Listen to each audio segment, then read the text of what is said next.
कहानी का शीर्षक है दूसरी बहुएं तुम्हें ही तो देखकर सीखेंगी। मानसी की शादी के बाद पहली होली थी, जिसे लेकर वह अच्छी खासी उत्साहित थी। अभी तक तो लोगों से शादी के बाद पहली होली के किस्से ही सुनती आ रही थी। अब तो उसकी खुद की पहली होली थी, तो मन में नई उमंगें भरी हुई थी। साथ ही साथ डर भी बहुत था। आप सोचेंगे कि होली में डर, आखिर किस बात का? तो चलिए शुरू से बताती हूँ। मानसी का ससुराल एक संयुक्त परिवार था। मानसी के ससुर 3 भाई थे, जो एक ही बिल्डिंग में अलग अलग फ्लोर पर अपने अपने परिवार के साथ रहते थे। और मानसी इस पीढ़ी की पहली बहू थी, तो हमेशा देवरों और नंदों से घिरी ही रहती थी। साथ ही साथ 2 बुआ सास भी थी, जो उसी शहर में रहती थी। तीज त्योहार पर आज भी यह पूरा परिवार के एक ही जगह एकत्रित होता था, जिसमें दोनों बुआ सास के परिवारों को भी बुलाया जाता था। चलिए बात करते हैं मानसी के डर की। मानसी भी हालांकि एक संयुक्त परिवार का हिस्सा रही है, पर एक ऐसे परिवार का जहां मन मुटाव ज़रूरत से ज़्यादा है। सब अपने में ही मस्त रहते हैं, किसी को किसी से कोई लेना देना नहीं। और अगर कभी इकट्ठा हुए भी तो बेचारी बहुएं रसोई में ही लगी रह जाती है। इसलिए मानसी को डर लग रहा है कि वह अकेले कैसे सब कुछ मैनेज करेगी। आखिर वह घर की ही बहू है, वह तो होली खेल ही नहीं पाएगी। सुबह से शाम तक रसोई में ही दौड़ती रह जाएगी। शाम को होली पूजन के बाद जब सभी भाइयों का परिवार एकत्रित हुआ, तो दूसरे दिन खाने में क्या बनने वाला है उसका मेनू डिसाइड होने लगा, जिसे सुन सुनकर मानसी की धड़कनें ऊपर नीचे हो रही थी। सुबह इतने लोगों का इतना सा खाना कैसे बना पाएगी, सोच सोच कर ही उसकी हालत पतली हुई जा रही थी, क्योंकि किसी ने भी खाना बनाने वाला रखने की कोई बात नहीं की। इस बात को उसके पति रमन ने भांप लिया। मानसी के बदलते हाव भाव को देखकर रमन को समझते देर नहीं लगी कि मानसी के दिमाग में क्या चल रहा होगा। खैर, उस समय उसने कुछ नहीं कहा, लेकिन जब रात को सोने के लिए अपने कमरे में गया, तब मानसी ने कहा, सुनिए रमन जी, मैं इतने लोगों का खाना कैसे बना पाऊंगी? देखो मानसी, इससे पहले भी इस घर की परंपरा रही है कि त्योहार के दिन खाना एक ही रसोई में बनता है, तो तुम इस परंपरा को बदलने की कोशिश मत करो।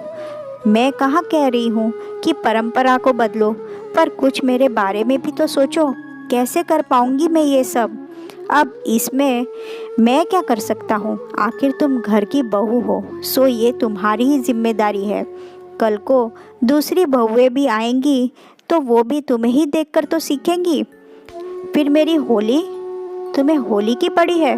बहू होने के नाते तुम्हारी कोई जिम्मेदारी भी तो बनती है। अब तुम अपनी जिम्मेदारियों से कैसे मुंह मोड़ सकती हो? और हाँ, कोई गलती मत कर देना, नहीं तो हमें शर्मिंदा होना पड़ेगा।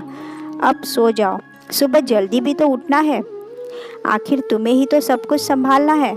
ऐसा कहकर रमन तो दूसरी तरफ मुंह कर कर सो गया, और बेचारी मानसी की आंखों से नींद तो कोसों दूर हो गई। बेचारी की आंखों में आंसू तक आ गए। सारी रात करवटें बदलते बदलते उसे कब नींद आ गई पता ही नहीं चला।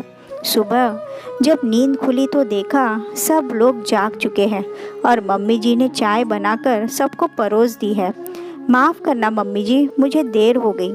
कोई बात नहीं बेटा, तुम्हारी चाय रखी है, वो पी लो। जी ठीक है। अपनी चाय लेकर मानसी कमरे में गई, तो रमन कमरे में पहले से ही बैठा था। तुम्हें मैंने रात को ही कहा था ना कि सुबह जल्दी उठ जाना।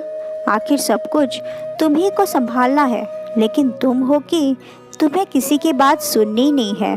पर रमन जी, मम्मी जी ने तो कुछ नहीं कहा। मेरी मम्मी तो सीधी है, कुछ नहीं कहेगी, पर तुम्हें तो अक्ल होनी चाहिए। तुम भी तो संयुक्त परिवार में रही हो। क्या तुम्हें पता नहीं है कि किस हिसाब से सब कुछ मैनेज करना पड़ता है?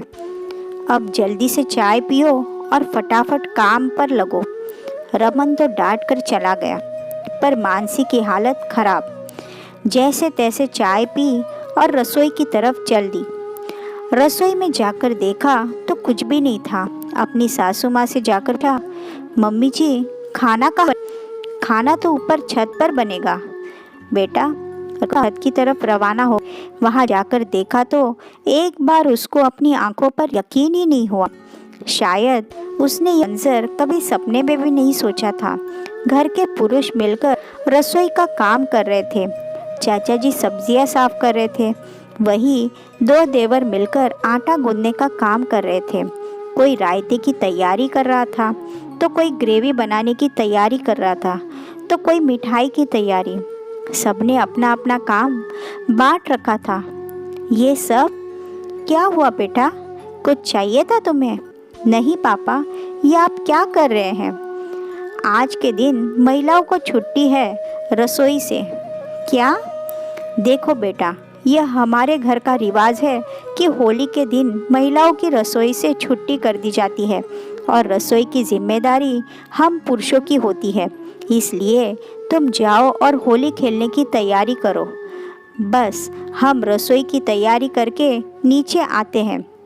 जी कहकर मानसी पलटी ही थी कि कुछ चाहिए मैडम आपको। अचानक रमन की आवाज़ सुनकर मानसी ने पलटकर देखा तो रमन के हाथ में रंग की बाल्टी लिए हंस रहा था। रमन को हंसता देखकर सभी देवर हंसने लगे। इससे पहले कि मानसी कुछ समझ पाती, रमन ने उस पर रंग की बाल्टी उड़ेल दी। घर के बड़े वहाँ मौजूद थे, इसलिए मानसी कुछ न कर पाई। मानसी रमन को घूरते हुए नीचे की तरफ जाने लगी। तभी पीछे से एक देवर ने कहा, आज तो भाई गया काम से, और पूरा माहौल ठहाकों से गूंज उठा।